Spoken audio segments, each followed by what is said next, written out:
Okay, so on one hand, if you stop me during this lecture for questions, there will not be any second or third part. So that's one thing. On the other hand, please do stop me for questions.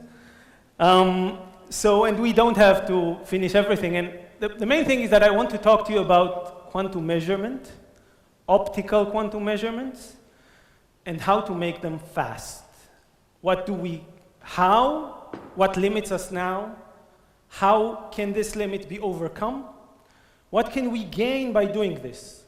So basically everything comes to, and this is a very famous cartoon from Physics Today in 1991 about the limit between quantum and classical. And where on the quantum side there's all those things that a cat can be dead or alive, and things are fuzzy and not so clear. And on the other side there's classical order, which is stop, show your classical apparatus. I think though that I like this version better. Well, it's the same thing, but on the quantum side, there's the quantum bill of rights, interfere if you can. And on the classical side, there's the classical law and order, which says do not interfere. And in between, do not cross without an amplifier.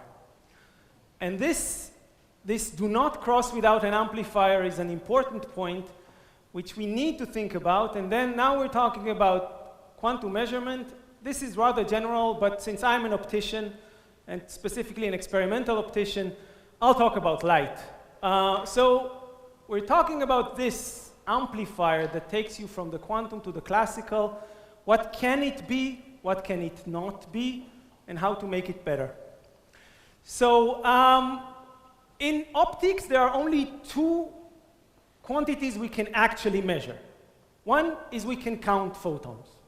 We can count them 1, 2, 3, and ask how many there are. And if you ask yourself, where is the amplifier there? The answer is simple. There's what we call the avalanche mechanism, where a photon hits, generates a single electron. This electron is then accelerated, hits another, generates more electrons. And this avalanche mechanism is what generates a large classical signal from the originally single photon or single photoelectron.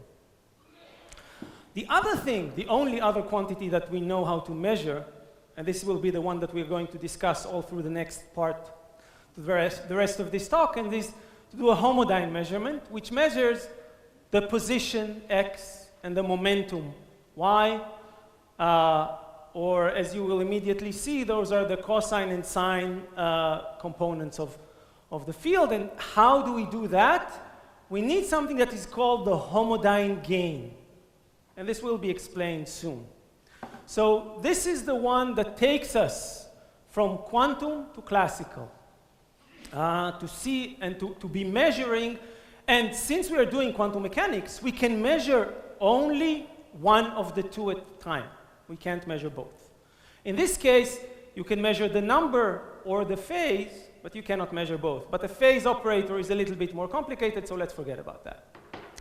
Okay, so now I'm talking about bandwidth, so let me explain. Usually when we're dealing with standard Homodyne, we will be able to measure slow variations on top of a fast optical carrier wave. If they are slow enough, so this carrier is about 100 terahertz fast. If these oscillations are about 100 megahertz, then we can follow them.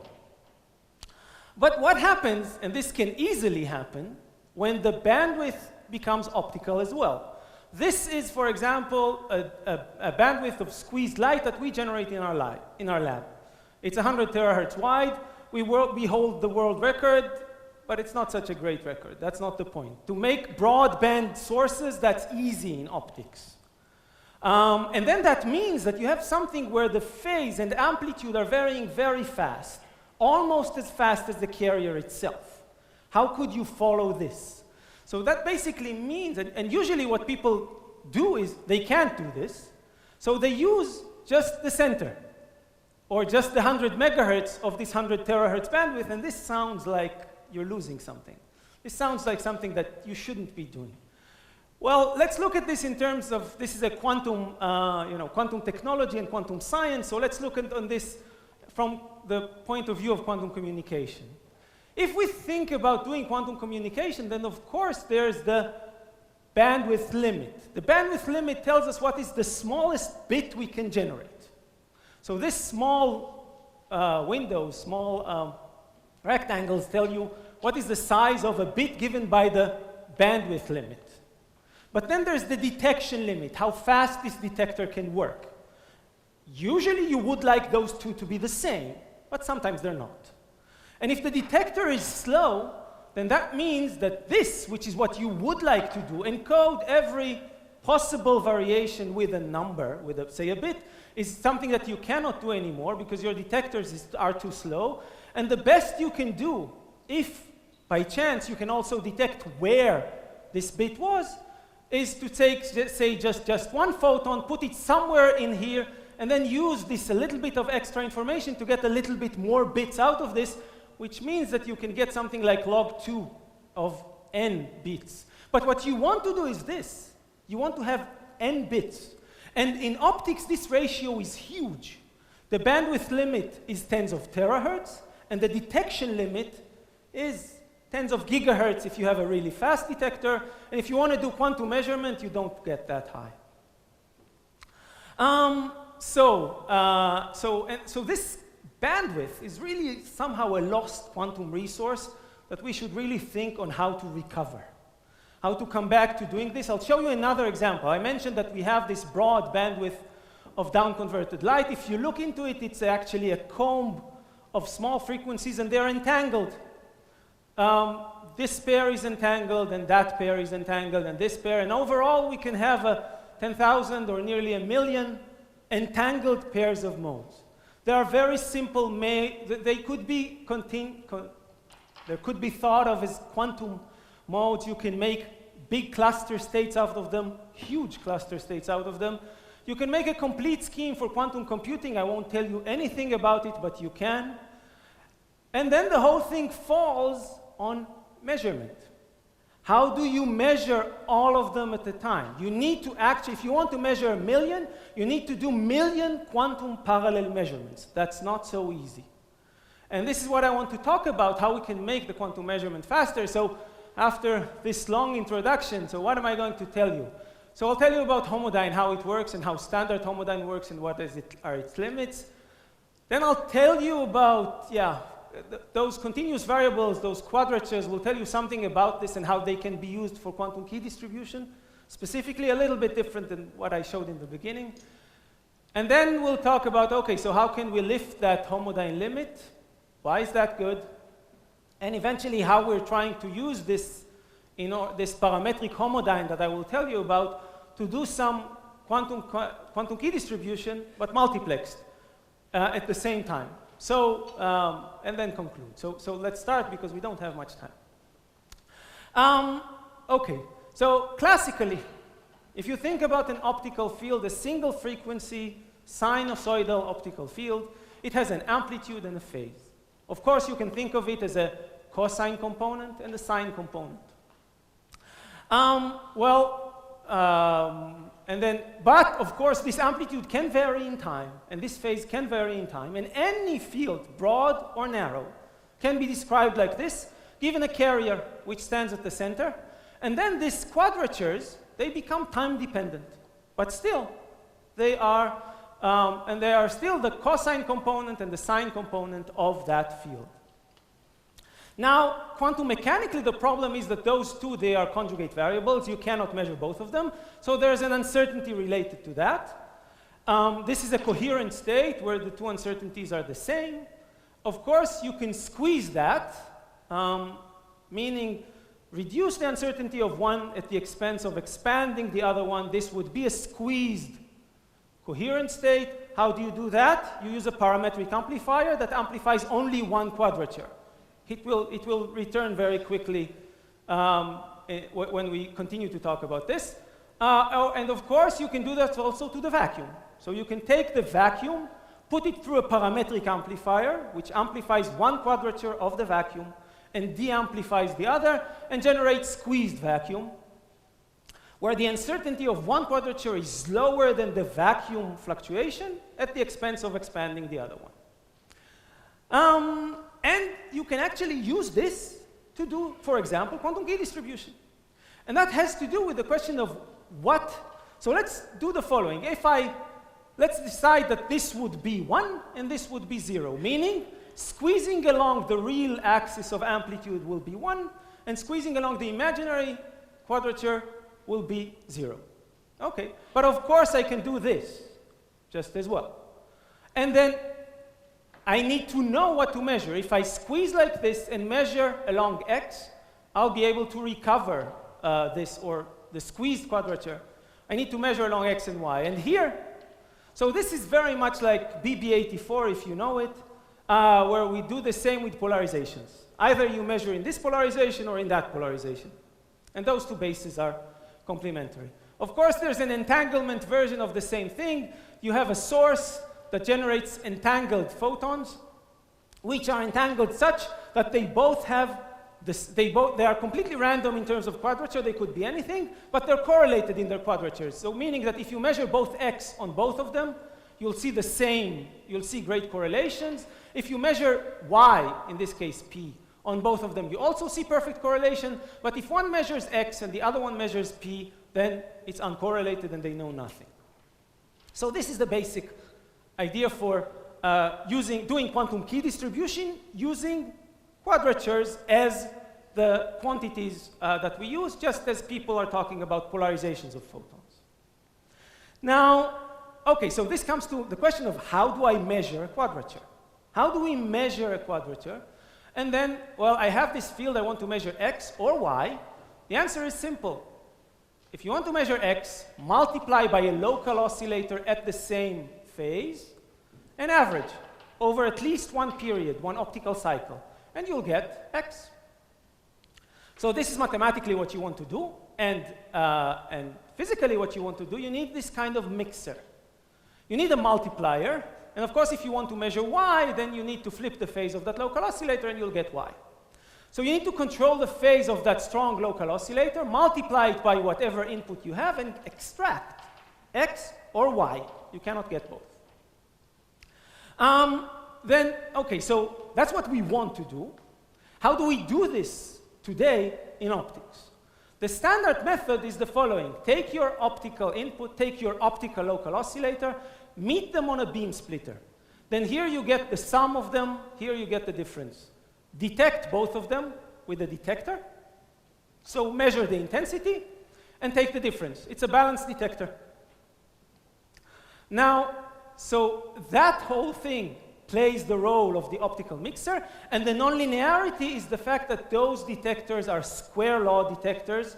They detect intensity and not field, and that's where the multiplication of the two fields happens. But the point is that those detectors are slow. The fastest quantum photodetectors that we use for quantum measurement, they need to have sufficiently low electronic noise so that you can actually detect shot noise, optical shot noise. They're slow. They can maybe be a few hundred megahertz. You know what? A gigahertz. You know what? I'll give you 10. Tell me a reasonable electronic number, that's fine. Take it. But as I told you, the light can be much, much faster. So now let's talk about, for a moment, about, let's assume that this amplitude develops very fast in time. Let's ask, what does it mean? Well, it means that those x quadrature, which is the real part of the envelope, and the y quadrature, they are time dependent and they're going fast. If this is the relation, that means that in frequency, you have this. X is a real component of this, so it is the symmetric sum of the two side bands around the carrier. And y is the antisymmetric sum around, or the antisymmetric component around the carrier. Now, you look at this, all this was classical, but there's an immediate way to make a quantum operator out of this. That means that x of omega, its frequency omega, is a signal plus a idler. A signal is that at offset plus, and a idler is the operator at offset minus. It's exactly that thing. So this is really a generalization of the standard quadrature operators. The standard quadrature operators say A plus A dagger. I'm telling you, if you want to know the quadrature oscillation at frequency omega, you don't need A plus A dagger. You need A of carrier plus omega plus A dagger of carrier minus omega. So those are the two operators that appear here. Usually the difference is so small that you don't care, but in this case you may. Now, and if you look at this, those operators really, they commute as they should, so in terms of commutation relation, everything's fine. You may look at this and say, wait, but this definition is not really a measurable quantity because x does not equal x dagger. So this is not a Hermitian operator. That's true, but x does not equal x dagger, but it commutes with x dagger, which means that you can make these combinations and measure both of them together. You can measure x plus x dagger. It's a Hermitian operator. You can measure that one. You can make the difference. This is also a Hermitian operator. You can measure that one as well. So to measure x, so you can measure both of them together. And so you can measure x even though it is not a Hermitian operator, because it commutes with its conjugate, which is not correct for standard annihilation operators, which do not commute with their conjugate. What does it mean in time? What do I mean by x of omega? Well, it's simple. If you have a two-frequency component, what you will have is a beat. If you have two frequencies, what you have in time is a beat. This beat has a carrier and an envelope. Now, if this carrier, let's look at this carrier. This carrier is a cosine minus cosine, cosine minus cosine. This is a pure x oscillation, where the carrier tells you that it's an x, and the envelope, of course, the other one is the sine oscillator, and the envelope is what you actually want to measure. This is really the value, the time-dependent value of the quadrature x, this envelope here. Whereas the envelope of this component is what gives you the y quadrature. So, but as we mentioned, those beats are too fast to detect. If they were slow enough, our detectors could detect them. But sometimes, most of the times, they're just too fast to detect. So what can we do? And the simple answer is, well, you were relying on an electrical nonlinearity. The electrical nonlinearity of the detectors is slow. Let's move to an optical nonlinearity, which can be fast. And hopefully this will solve the problem, as it does. And this means that we're coming back to the parametric amplifier. The parametric amplifier is a unique amplifier. It amplifies but only one quadrature, which is something that you can do without noise. A standard amplifier amplifies both quadratures and therefore has to incorporate some noise and prevent measuring both. But the parametric amplifier is a noiseless amplifier where the output is whatever you had x in multiplied by a gain factor, with the y quadrature is diminished. So if we take a parametric, not oscillator, amplifier, it can be an oscillator, but forget about that for a moment, and put into it inputs which contains both an x and a y component, then the x component is amplified, the y component is de-amplified, and then you have an output. If this amplification is sufficient, then your output, optical output, without any measurement, is primarily composed of the x quadrature and has almost nothing of the y quadrature. So this could be the amplifier that you're using in order to transfer yourself from the quantum to the classical realm, but with only one quadrature. You can't do it with both at the same time. And all of this can be very broadband, because this parametric amplifier can be extremely broadband, with just a single local oscillator, and that is the pump. This is the one that defines whether it's a cosine, which will be amplified, or a sine, which will be de-amplified. So now I'm telling you about an experiment. So in our experiment, we have very broadband squeezed vacuum, and this squeezed vacuum is composed of many mode pairs. The mode pairs are something like 55 terahertz broad, and the distance between them is about 100 terahertz wide. So this is an experiment. We are measuring squeezing of this kind of light, and there's no way you could do that electronically. So what are we doing? We are generating those pairs or squeezed vacuum by what we call a parametric amplifier, where nothing comes in. All we have coming in is pump and vacuum, so what we get out is squeezed vacuum. Then we want to measure this squeezed vacuum. So what we do is we put another parametric amplifier where we tune the phase of the pump and then amplify a specific quadrature of whatever comes in. And then what we do is we just measure this light on a spectrometer. So we just measure the spectral intensity. We don't do any phase measurement at all.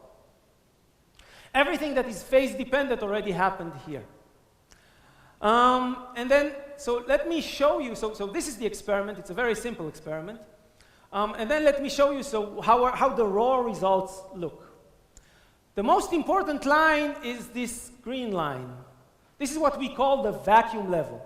This is what happens when we let nothing come in here. We block this, whatever comes from here, and let this parametric amplifier run on vacuum.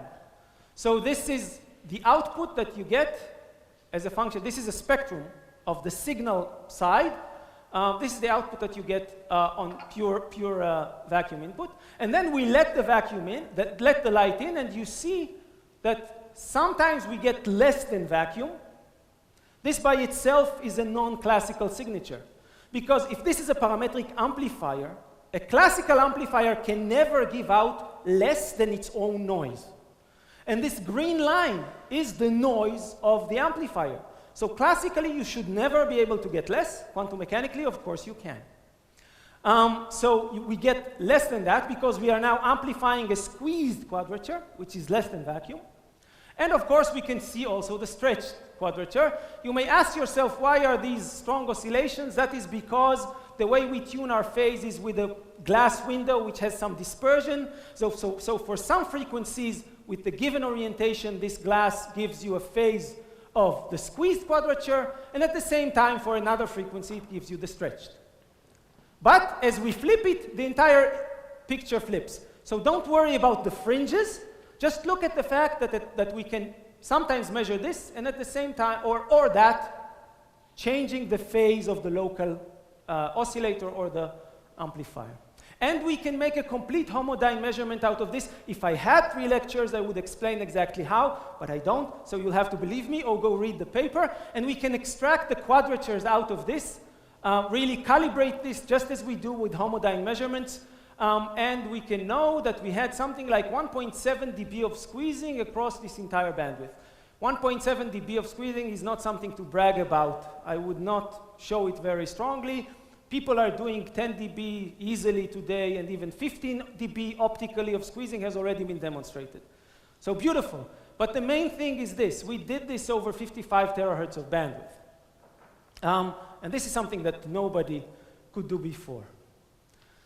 So let's go back. I mean, let's think about this broadband quantum measurement.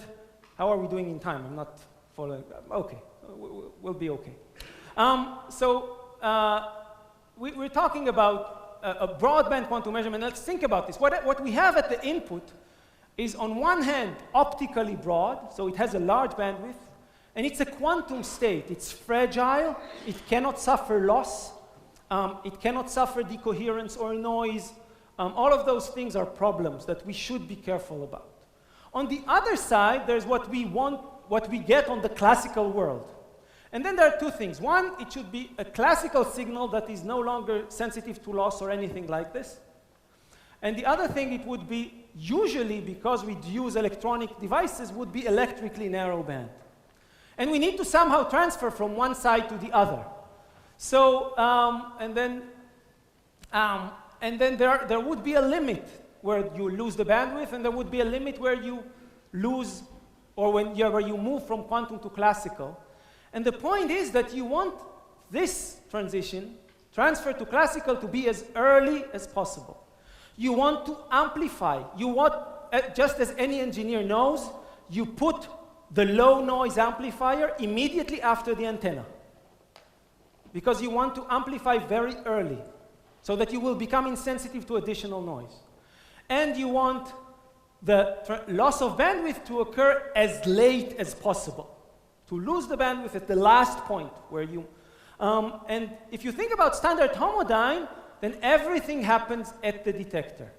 You change from optical to electrical, and you change from quantum to classical at the detector itself. But what we can do now is we can open a gap between those two, because when we take a parametric amplifier, then you already transfer from quantum to classical immediately after the parametric amplifier. Here you're already classical. You amplified the quantum quadrature that you want to measure already in the optical regime, but you didn't measure it yet. And then you can measure. And the point is that now here you can put, say, a beam splitter. A beam splitter introduces vacuum noise. If you did it here, that would be terrible, because you're introducing noise that you cannot take. But here, that's okay. This quadrature is already amplified. It's above noise, so we don't care. This quantum noise will appear on the other quadrature, which we don't measure.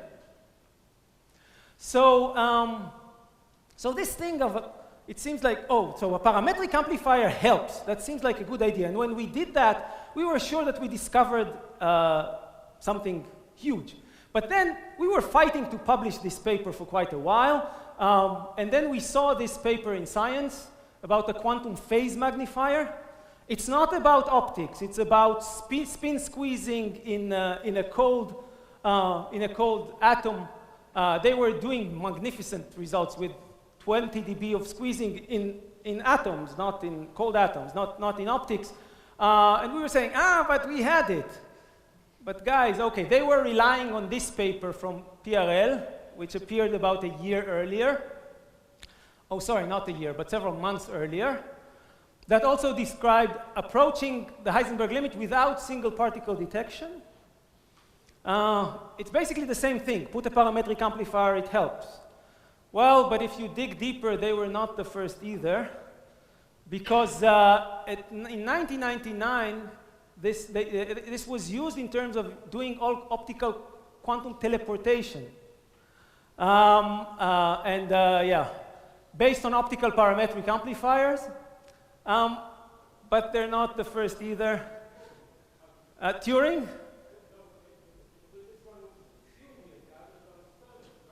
The very first one was experiment. All the others are theory. Okay, all the others are theory. But the point is, okay, and this was in the case of for Homodyne. Okay, so again, this was in 1994. And honestly, Caves, in his original paper of squeezing, when he introduced squeezing to the world of interferometers, where he discussed the ability to overcome the shot noise by using squeezing, this is already in 81, he was worried with the fact that standard photodetectors that are lossy will not be good. So he introduced a parametric amplifier before the photodetector. He discussed this in the technical notes in the end of his paper. So we cannot claim to be the first in doing that, but what can we do? We can do bandwidth.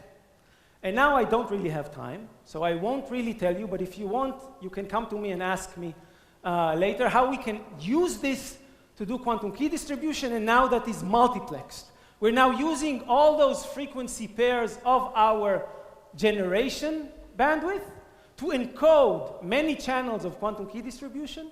And then on the other side, we decode them with this parametric homodyne measurement. And we can do BB84, but over all the bandwidth at the same time with different channels. They are all frequency channels. They're not time channels, but that's the same. So I won't tell you how this is done, but those are the channels. And we demonstrated 17. It's not published yet. 17 channels. And we're working on doing better. And because we're done, so let me conclude. Well, a parametric amplifier gives you a way to do an early quantum to classical transformation over the entire optical bandwidth. And yes, all of those frequency pairs can be measured simultaneously with a single local oscillator, which is the pump laser. And it must be useful for something. we're working on quantum key distribution and other things as well. So with that, I'll say thank you. And those are the people. Alon and Ofek are working on the quantum key distribution. Yaakov, Rafi, Yoad is here. They all worked on several variations of the quantum to classical. Leon is also working on this. We have some money from some guys, and thank you very much. And if you're looking for a postdoc, come to me. But that's only if you already, well, never mind. Okay, yes, thank you.